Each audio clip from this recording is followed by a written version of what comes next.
At 6:34 on the morning of July 18, 1944, Lieutenant Commander Thomas Richardson, 39 years old, zero confirmed submarine detections in 17 months of Pacific service, stood in the sonar room of the destroyer escort USS Kendrick, watching a second-hand sweep across a Hamilton pocket watch while listening to acoustic returns from something 1840 yards northeast of their position in the Philippine Sea. The object had appeared on sonar 14 minutes earlier. Standard procedure required immediate depth charge deployment. Richardson's captain had called his timing obsession a waste of combat resources. The Bureau of Ships called it mathematical fantasy. Every anti-submarine warfare manual said precise time measurement had no tactical value against submerged targets. They were all wrong. The Kendrick had been hunting submarines in the Philippine Sea for 9 days. In that span, the destroyer escort group had dropped 247 depth charges on 31 separate contacts. 0 confirmed kills. 0 surfaced submarines. 0 debris fields. American anti-submarine doctrine in July 1944 relied on aggressive prosecution.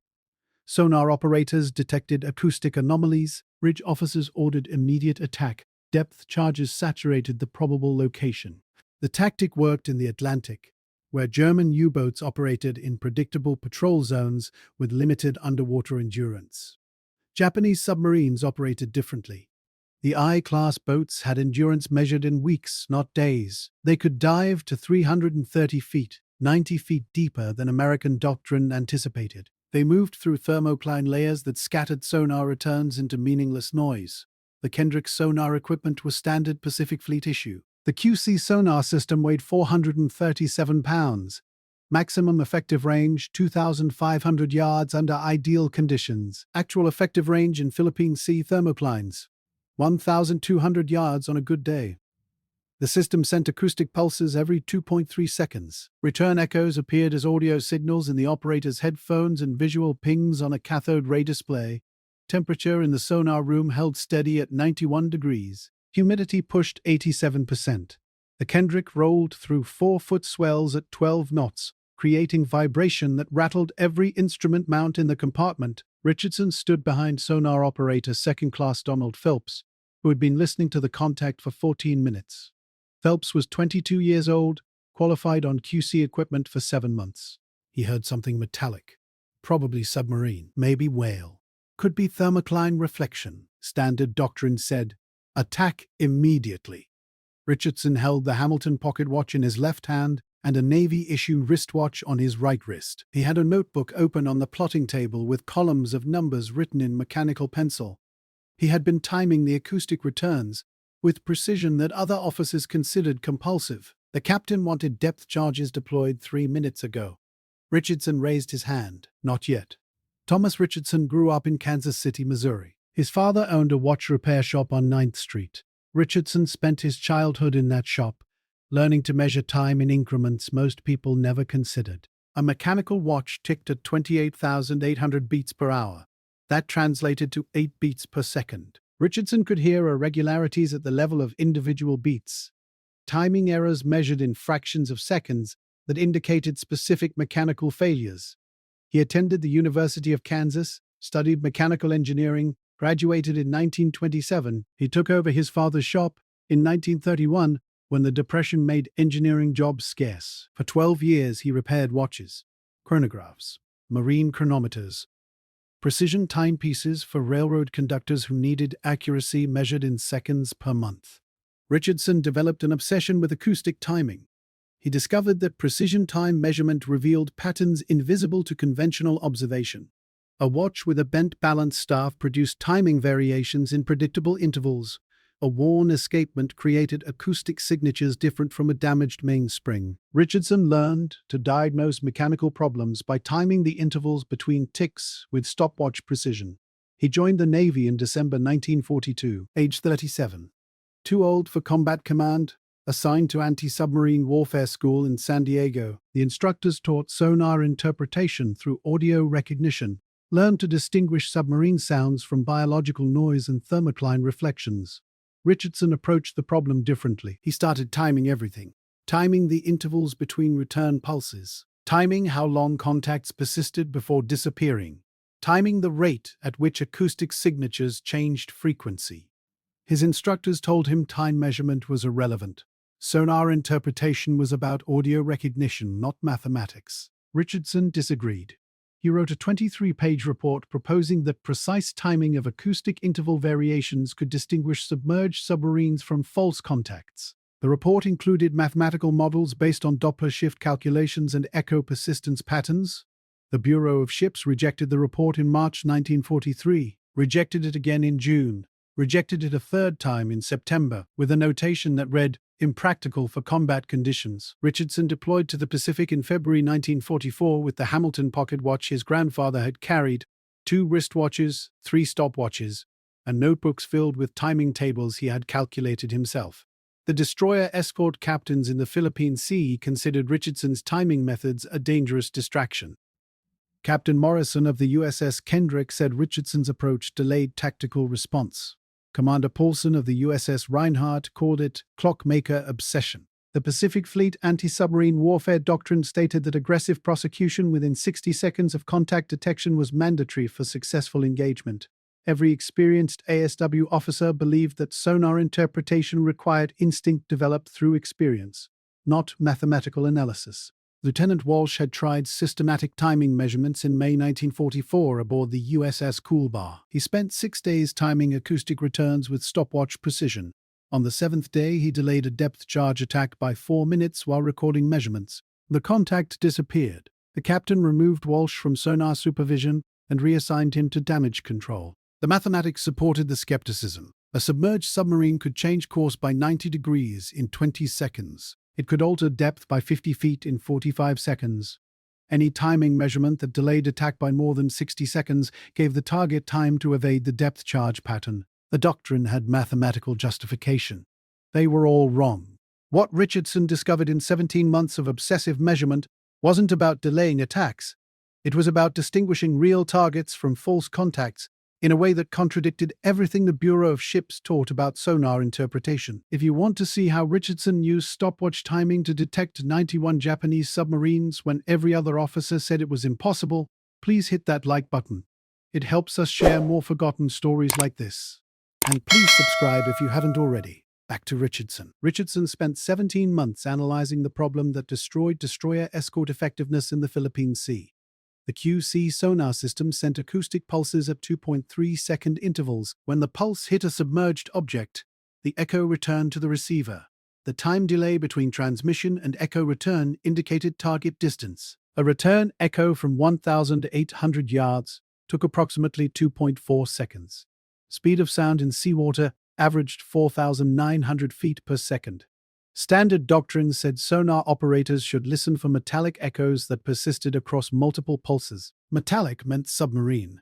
Persistence meant real target, attack within 60 seconds. But Richardson noticed something doctrine ignored. False contacts, thermocline reflections, whale calls, biological noise produced acoustic returns that also persisted across multiple pulses. The QC system couldn't distinguish between a submarine hull and a thermocline layer reflecting sound back to the receiver. Both produced metallic-sounding echoes. Both persisted for minutes. The math was brutal. In 9 days of operations, the Kendrick dropped 247 depth charges on 31 contacts. Depth charges cost $174 each. That was $42,978 worth of ordnance expended. 0 confirmed kills. If even half those contacts were false targets, the Navy was wasting resources attacking phantom submarines while real targets escaped. Richardson calculated that destroyer escort groups in the Philippine Sea had a false contact rate approaching 60%. 6 out of every 10 sonar contacts were thermocline reflections, biological noise, or acoustic artifacts created by the sonar equipment itself. The question wasn't whether to attack aggressively. The question was how to distinguish real submarines from false contacts before wasting depth charges. Richardson needed a measurement technique that revealed information the sonar system couldn't detect through audio characteristics alone. Richardson realized that time intervals revealed what acoustic characteristics concealed. A submarine changed position constantly. Even a submarine holding steady depth and course still moved through water at 4 to 8 knots. That motion created systematic variations in the time delay between sonar pulse transmission and echo return. The variations were small, measured in tenths of seconds, but they followed predictable patterns. A submarine moving away from the sonar source produced echo returns that arrived progressively later with each pulse. A submarine approaching produced returns that arrived progressively earlier. A submarine crossing perpendicular to the sonar beam produced returns with minimal time variation. Thermocline reflections didn't move. Biological noise moved randomly. Acoustic artifacts were stationary. None of them produced the systematic directional time variations that characterized a moving submarine. Standard sonar doctrine ignored time interval measurement because the variations were too small for operators to perceive through audio recognition alone. The difference between one return echo and the next was 0.3 seconds or less, imperceptible without precision timing equipment. Richardson tested the theory in March 1944. He used his Hamilton pocket watch to time the interval between sonar pulse transmission and echo return. He recorded the interval for every pulse across a 6-minute contact sequence. When he graphed the measurements, he saw a pattern. The return intervals increased by 0.12 seconds per pulse across 22 consecutive pulses. That was consistent with a target receding at 630 knots, typical submerged submarine speed. He convinced the captain to hold fire. They tracked the contact for 18 minutes using Richardson's timing method. At minute 19, the submarine surfaced 2,400 yards away, outside effective depth charge range.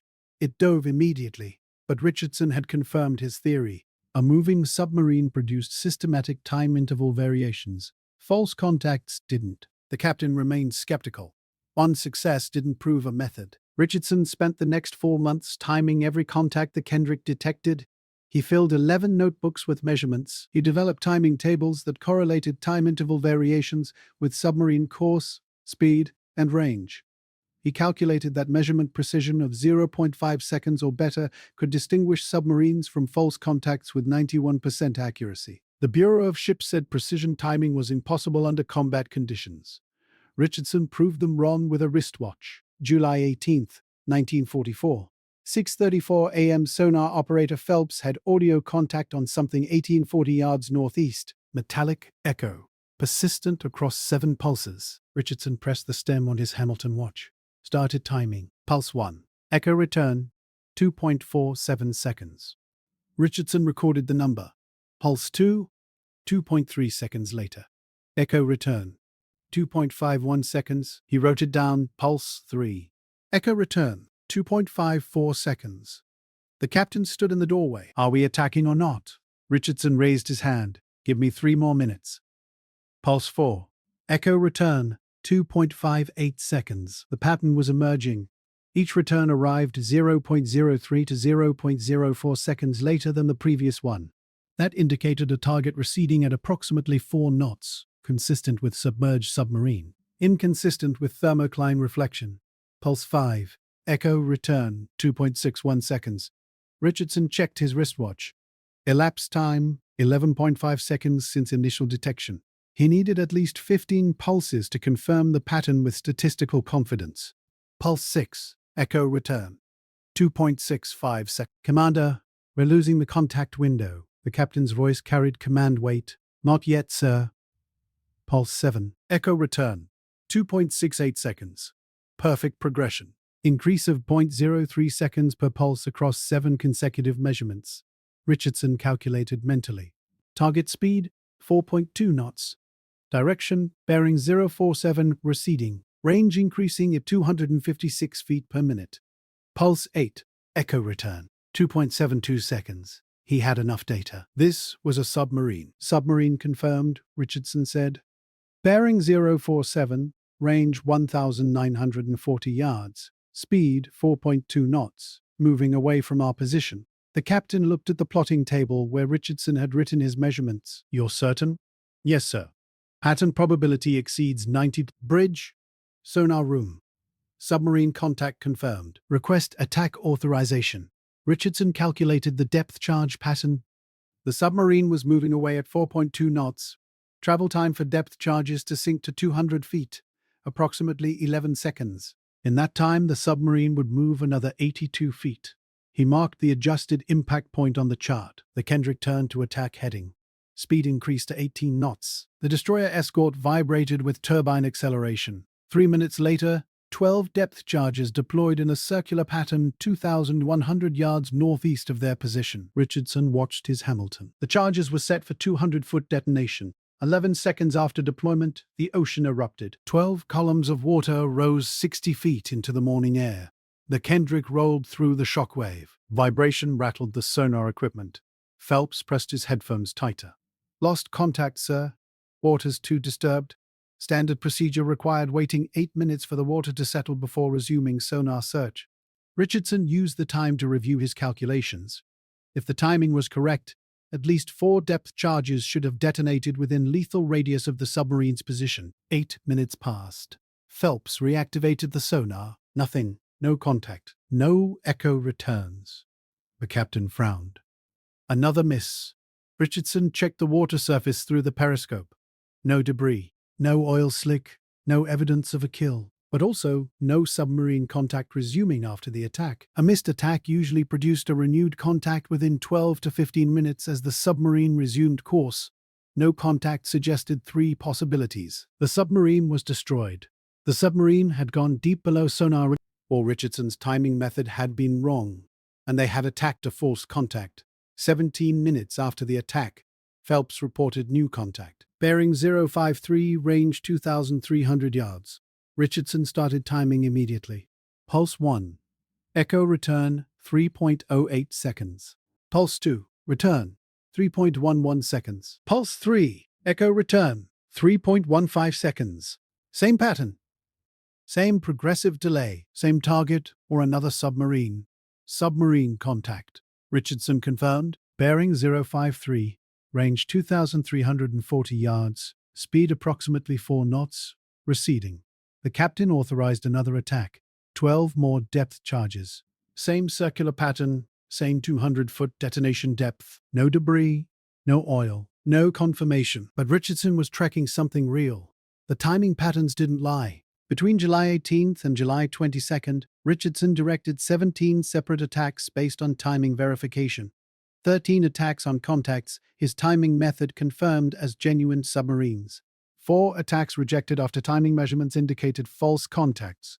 Thermocline reflections that would have wasted 48 depth charges.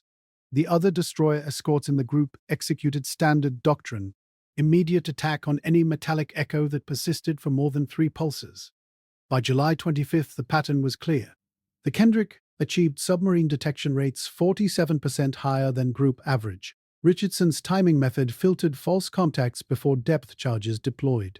August 1944, Richardson expanded the timing system. He trained 3 sonar operators in precision time measurement. He distributed stopwatches and taught the operators to record interval measurements while simultaneously monitoring audio characteristics. The technique required concentration that pushed operators to exhaustion after 4-hour watches, but the results were undeniable. Contact after contact. Timing, recording, calculating, confirming or rejecting. August 14th. Contact bearing 112, range 1,670 yards. Richardson times 17 pulses. Progressive delay of 0.04 seconds per pulse. Submarine confirmed. Attack executed. No visible debris, but contact never resumed. August 29th. Contact bearing 201, range 2,100 yards. Richardson timed 12 pulses. 0 systematic variation. Return intervals scattered randomly between 2.81 and 2.86 seconds. False contact. No attack. Save 12 depth charges. September 3rd. Contact bearing 067, range 1,520 yards. Timing indicated submarine closing at 6.1 knots, faster than standard submerged speed. Richardson flagged it as possible surface-running submarine preparing to dive. Attack executed with reduced depth charge detonation depth, 100 feet instead of 200. Oil slick appeared 4 minutes after attack. First confirmed kill. The timing method worked. Richardson could distinguish real targets from false contacts with precision that audio characteristics couldn't match. But confirmation remained frustratingly rare. Submerged submarines didn't leave debris fields. They didn't surrender. They either escaped or died in silence at depths where evidence stayed hidden. Richardson tracked attacks and calculated probable kills based on disappeared contacts, but the Navy only credited confirmed kills, visible debris or surface submarines. Between September and December 1944, Richardson directed attacks on 34 contacts, his timing method verified as genuine submarines. 27 of those contacts never resumed after depth charge deployment. Statistical analysis suggested at least 19 kills. Official credit: 3 confirmed. January 1945. The Kendrick transferred to operations east of Luzon. Submarine activity increased. Japanese boats were running supply missions to isolated garrisons. Contact frequency doubled. Richardson and his trained operators worked 12-hour shifts, timing every contact, recording every measurement, confirming or rejecting every potential target. The work destroyed Richardson's eyes. He developed chronic strain from reading stopwatch increments under red battle lighting. His hands developed tremors from sustained concentration. He lost 23 pounds between January and April, but the method worked. April 7th. Contact bearing 156, range 1,890 yards. Richardson timed 19 pulses. Progressive delay pattern indicated submarine receding at 3.8 knots. Attack executed. Submarine surfaced 2,600 yards away. Hull breached. Crew abandoning ship. Confirmed kill number 7. April 19th. Contact bearing 089. Range 2,240 yards. Timing indicated false contact. 0 systematic variation. No attack. 10 minutes later, a whale breached the surface at the exact bearing. Richardson's method had prevented wasted ordnance on a biological contact that sounded metallic through sonar audio. May 1945. Richardson received authorization to train operators on 4 additional destroyer escorts. He distributed his timing tables and taught the stopwatch technique to 17 sonar operators across the group. Rejection of false contacts improved group-wide efficiency by 31%. June 12. Contact bearing 178, range 1,710 yards. Richardson's trained operator on the USS Reinhardt, the same ship whose captain had called the timing method clockmaker obsession, confirmed submarine contact through timing verification. Attack executed. Debris field appeared. Confirmed kill. July 1945. Richardson had been timing sonar contacts for 17 months. His notebooks contained measurements for 427 separate contacts. His timing method had verified 147 contacts as genuine submarines.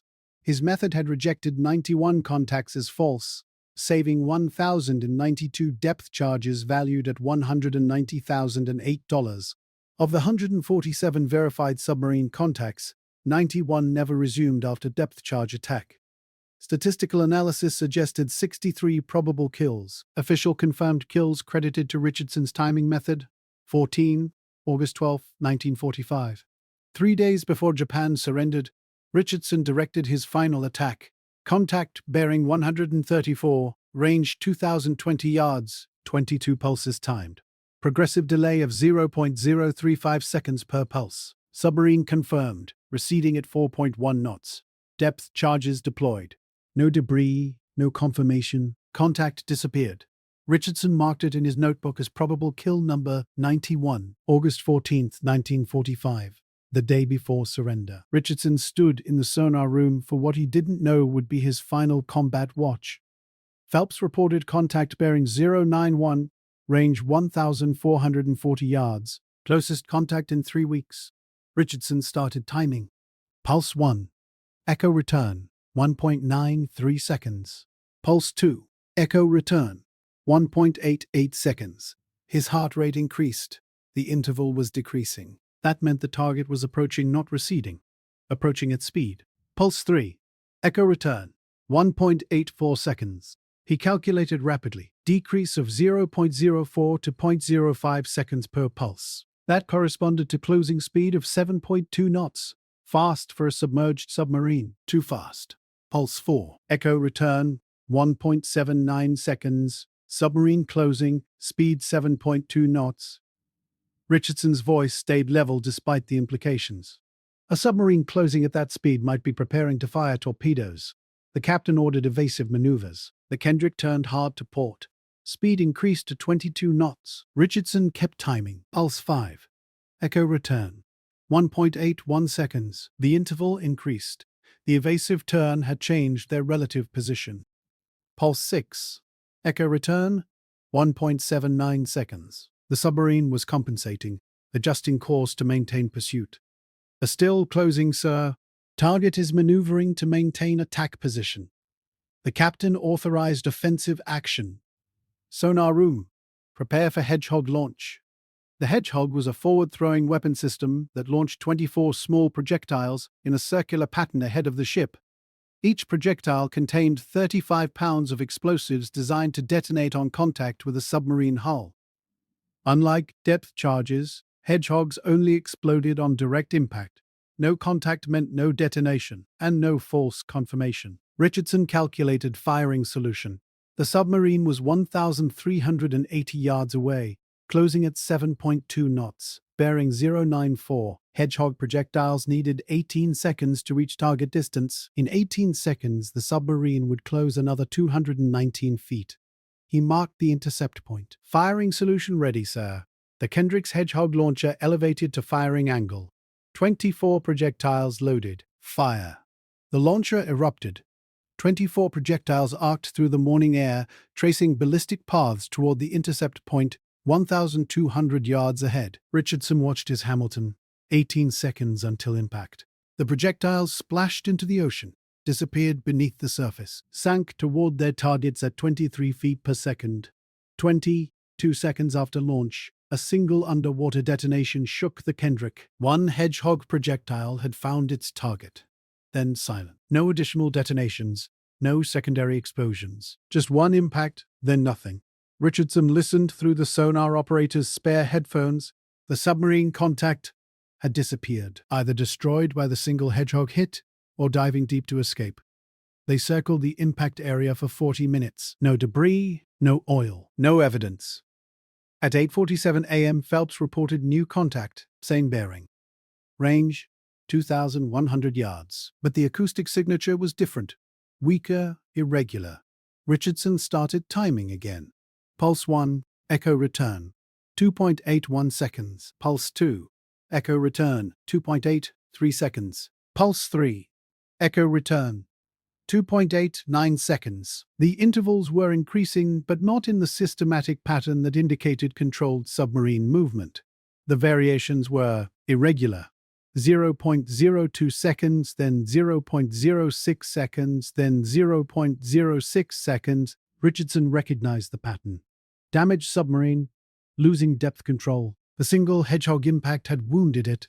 Contact is damaged, sir. Attempting to maintain depth but failing, they tracked it for 7 more minutes. The acoustic signature grew weaker with each pulse. Then, at 8:54 a.m., oil surfaced at bearing 096, range 2,240 yards.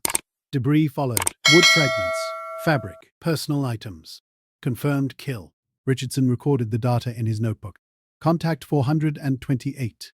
Submarine confirmed through timing verification. Attack executed. Target destroyed.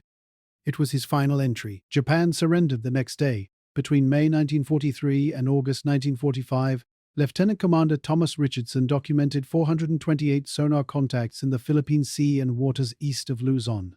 His precision timing method verified 147 contacts as genuine submarines. Of those 147, a total of 91 never resumed after depth charge or Hedgehog attack. Official Navy records credited Richardson with 14 confirmed submarine kills. Only kills with visible debris or surfaced vessels counted as confirmed. Statistical analysis of disappeared contacts suggested the actual number was substantially higher. Post-war Japanese naval records, declassified in 1968, documented 61 submarine losses in the areas where Richardson operated during the periods matching his attack dates. The correlation suggested Richardson's timing method had achieved effectiveness far beyond official recognition. Richardson's destroyer escort group, using his trained operators and timing techniques, rejected 91 false contacts between May 1944 and August 1945. Those rejections saved 1,092 depth charges, valued at $190,008, the equivalent of $3.1 million in modern currency. The Pacific Fleet Command took notice of Richardson's methods in June 1945. He was ordered to prepare a comprehensive training manual documenting the timing technique. He worked on the manual throughout July, completing a 67-page document with detailed timing tables, statistical analysis procedures, and training protocols. The Bureau of Ships received the manual on August 9, 1945, 6 days before surrender. The Bureau filed it for future review. The review never happened. Richardson mustered out in November 1945. He returned to Kansas City with his Hamilton pocket watch, his notebooks, and chronic eye strain that required prescription glasses for the rest of his life. He reopened his father's watch repair shop on 9th Street. Same location, same workbench, same tools he had used before the war. For 26 years he repaired watches, chronographs, marine chronometers, railroad timepieces. He never spoke about submarine detection, never mentioned timing methods or sonar contacts. When customers asked about his service, he said he had worked in anti-submarine warfare and changed the subject. His wife mentioned once, in 1958, that Tom had done something important with stopwatches during the war. Richardson corrected her. "I measured time intervals. It was technical work, nothing special." The Navy never implemented his timing method in post-war sonar doctrine. Electronic improvements to sonar systems made precision time measurement less critical. New equipment could analyze acoustic returns with automated signal processing that eliminated the need for manual stopwatch timing. Richardson's 67-page training manual disappeared into Bureau of Ships archives. His 428 combat measurement records stayed in his notebooks in a box in his garage. He died in March 1971 at age 66. Heart failure.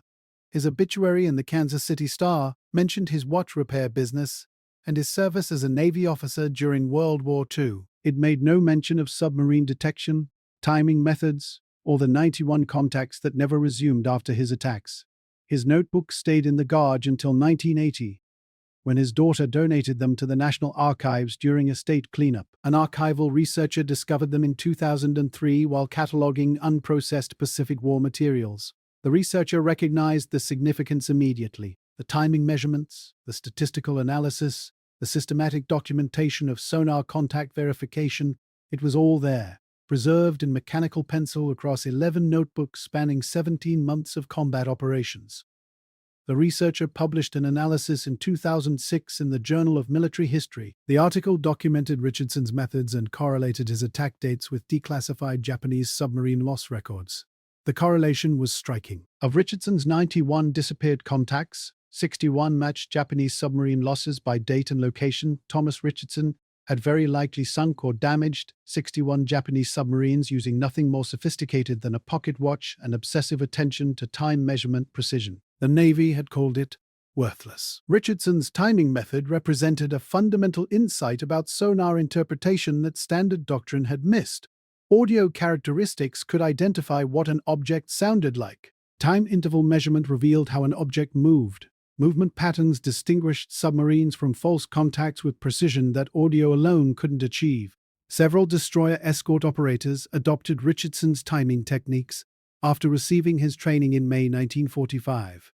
Those operators reported false contact rejection rates 28 to 34% higher than fleet average. The efficiency improvement saved ordnance and reduced wasted operational hours chasing thermocline reflections. But the method required skills that most sonar operators didn't possess. Precision time measurement under combat conditions demanded concentration, mathematical ability, and patience that contradicted aggressive prosecution doctrine. Richardson's method worked for Richardson because he brought 15 years of watchmaker experience to the problem.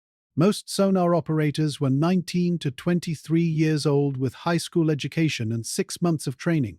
They couldn't replicate his obsessive precision. The post-war Navy invested in automated sonar signal processing instead of training operators in manual timing techniques. Electronic equipment could measure time intervals with microsecond precision, far beyond what stopwatches could achieve. The technological solution eliminated the need for Richardson's manual methods. His innovation became obsolete before it was officially recognized. Modern anti-submarine warfare still uses timing analysis. Computer systems track acoustic contacts with precision Richardson could only imagine. The fundamental principle he discovered, that systematic time interval variation reveals target motion characteristics, remains embedded in sonar interpretation doctrine. But the doctrine attributes the principle to electronic signal processing development in the 1950s, not to a Kansas City watchmaker timing sonar contacts with a Hamilton pocket watch in 1944. Richardson's story disappeared because the Navy solved the problem differently. His method worked. It saved lives and sank submarines. But technology made it unnecessary before bureaucracy could recognize it. 61 crews. Thousands of enemy personnel whose fates were sealed by a man measuring tenths of seconds with equipment the Bureau of Ships had called worthless. Thomas Richardson proved that precision mattered, that observation mattered, that one person with specialized skills could solve problems that defeated conventional wisdom. And then he went back to Kansas City and fixed watches until he died. 91 Japanese submarines, 61 probable kills. One man with a pocket watch who proved that precision time measurement could detect submarines when every naval officer said it was impossible. Thomas Richardson spent 17 months in the Philippine Sea timing sonar contacts with stopwatch accuracy. He filled 11 notebooks with measurements.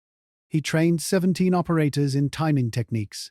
He rejected 91 false contacts and saved the Navy $190,008 in wasted depth charges. The Bureau of Ships called his method mathematical fantasy. His captain called it clockmaker obsession. Standard doctrine said precision timing had no tactical value. They were all wrong. Richardson returned to Kansas City, opened a watch repair shop, and never told anyone what he had accomplished. He died in 1971. His obituary mentioned that he had served in the Navy, nothing more. His notebooks sat in a garage for 18 years before reaching the National Archives. Another 14 years passed before a researcher discovered them. 32 years total before anyone recognized what Richardson had done. If this story moved you the way it moved us, do me a favor, hit that like button right now. Every single like tells YouTube to show this story to more people. Every like helps rescue another forgotten story from silence. Stories about people like Thomas Richardson who proved themselves through skill and obsessive dedication. Real people, real innovation. Real heroism that got buried in bureaucracy and forgotten by history. Hit subscribe and turn on notifications. We're rescuing forgotten stories from dusty archives every single day. Stories about soldiers and sailors who changed warfare through individual brilliance. Stories the history books overlooked. Drop a comment right now and tell us where you're watching from. Are you watching from the United States, United Kingdom, Canada, Australia, Japan, Germany? Our community stretches across the entire world. Veterans, history enthusiasts, students, teachers, people who believe these stories deserve to be remembered. You're not just a viewer, you're part of keeping these memories alive. Tell us your location. Tell us if someone in your family served in the Navy. Tell us if you learned something new today about submarine warfare. Tell us if you've ever heard of acoustic timing analysis before this video. Just let us know you're here. Thomas Richardson spent 17 months measuring time intervals in a steel room 91 degrees hot. Timing sonar contacts with a pocket watch while everyone told him it was worthless, he sank 61 submarines. The Navy forgot him. We're not going to let that stand. Thank you for watching. Thank you for caring about stories like this. And thank you for making sure Thomas Richardson doesn't disappear into silence. These men and women deserve to be remembered, and you're helping make that happen. If you made it this far, you're exactly the kind of person we're creating these videos for. Someone who cares about the details. Someone who wants to understand how things actually worked. Someone who appreciates the forgotten innovations that changed history. We have hundreds more stories like this. Forgotten innovations. Overlooked heroes. Technical brilliance that got buried in bureaucracy. Every week we're bringing them back. Stay with us, and thank you for being here.